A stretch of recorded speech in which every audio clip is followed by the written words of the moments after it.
বাঘ মামার সামনে পড়া যে সাক্ষাৎ মৃত্যুর মুখোমুখি হওয়া তা গুপি বাঘা বারবার বুঝিয়েছে বাঙালিকে। যদিও 12 বছরে খুদে পাত্তাই দিল না। ঘরে বাঘ ঢুকেছে দেখে ঠান্ডা মাথায় দরজা বন্ধ করে বাইরে বেরিয়ে গেল সে। বুদ্ধিমত্তার পরিচয় দিয়ে কেবল নিজের প্রাণ রক্ষাই করেনি খুদে, সেই সঙ্গে ঘরবন্দি করে চিতাবাঘটিকে ধরিয়ে দিতেও সফল হয়েছে। গোটা ঘটনার সামনে এসেছে রোমহর্ষক এক ভিডিওর সূত্রে।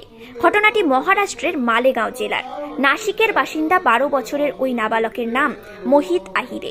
হাড়হিম করা ভিডিওতে দেখা গিয়েছে দরজার কাছে ঘরের ভিতরে একটি সোফাতে বসে মোবাইলে গেম খেলছে মোহিত। আচমকাই দরজা খোলা পেয়ে ওই ঘরে ঢুকে পড়ে একটি চিতাবাঘ। বাঘ খেয়াল করেনি নাবালককে, যদিও মোহিত দ্রুত বুঝতে পারে বিপদ সামনে। কয়েক সেকেন্ডের মধ্যেই সঠিক সিদ্ধান্ত নিয়ে ফেলে সে। চট করে ঘর থেকে বেরিয়ে দরজা আটকে দেয়।